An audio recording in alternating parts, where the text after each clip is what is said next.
ফেসবুকে প্রতিদিনই নিত্য নতুন ট্রেন্ড আসছে, আর সেগুলো কত দ্রুত মানুষ পরিবর্তনও করে ফেলছে। আর আমি পড়ে আছি সেই এখনও কোরবানির ঈদের ভিডিও নিয়ে। আমাকে কি জাতি মেনে নেবে? আমি তো চট্টগ্রামে ঈদ করতে গিয়েছি, ঈদের প্রস্তুতি তারা আগে থেকে নিয়ে নিয়েছে, আমাকে কিছুই করতে হয় না। তো এখানে আসলে মশলা রেডি করার জন্য বেশ অনেক রকমের মশলা, প্রায় 22 পদের মশলা একসাথে রেডি করে নিয়েছে। এগুলো শুকিয়েছে, তার আগে তো বেশ বৃষ্টি ছিল, তাই একদম কোরবানের ঠিক আগের দিন এগুলো গুঁড়ো করতে পেরেছে, কারণ কোরবানের 2-1 দিন আগে একটু রোদ উঠেছিল।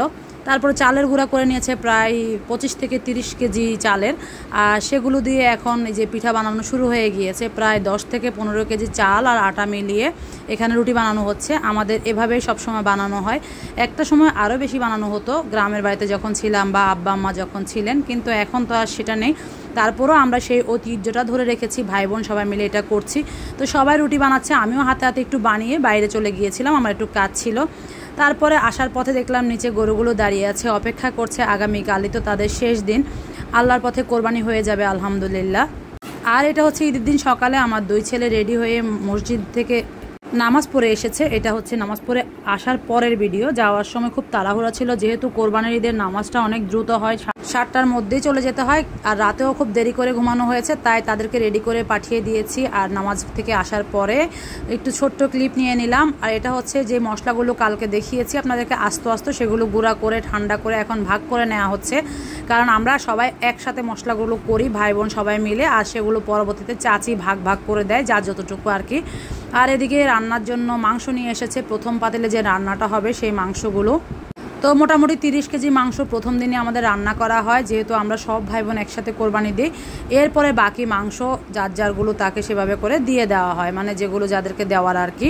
তো প্রথম বেলা রান্নাটা বেশি মজা হয় বিদায় এই দিন একটু বেশি করে রান্না করা হয়। প্রথমে এখানে 1 পাতিল তুলে দেওয়া হয়েছে, যদিও আমি রেসিপিটি আপনাদের সাথে শেয়ার করেছি, অনেকেই দেখেছেন আলহামদুলিল্লাহ। তো আসলে এতদিন পরে ভিডিওটা শেয়ার করার কারণ হচ্ছে সময়ও পাইনি, আবার যাওয়ার পথেও অনেক কষ্ট হয়েছে, আবার কোরবানির 2-4 দিন পরে চলে এসেছি, তখনও অনেক কষ্ট হয়েছে। এবারে জার্নিটা আমার একদমই ভালো ছিল না।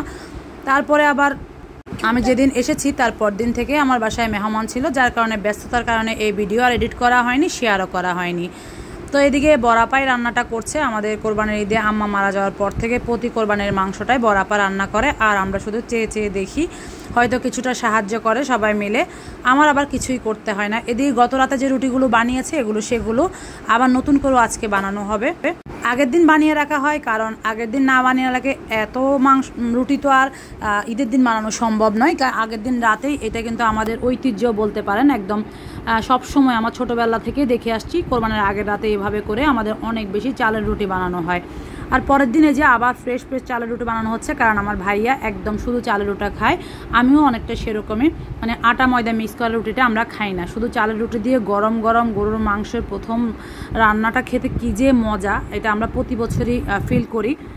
আম্মা থাকতে আম্মাও করে দিতেন, এখন বোনেরাও করে দেন, চেষ্টা করেন ওনাদের মতো করে দিতে। তো এটা পরের দিন যে চুলায় মাংস হয়ে যাওয়া অবস্থাতেই কিন্তু রুটিটা বানানো হয়। তো রান্নাবান্না শেষ, সবাই খেয়েও নিয়েছে, এরপরে মাংস আনার পরে সবাই ভাগ বাটোয়ারাও করে নিচ্ছে। তো এই ছিল ছোট্ট একটা কোরবানির ব্লগ, কেমন লেগেছে জানাবেন। সবাই ভালো থাকবেন, আল্লাহ হাফেজ।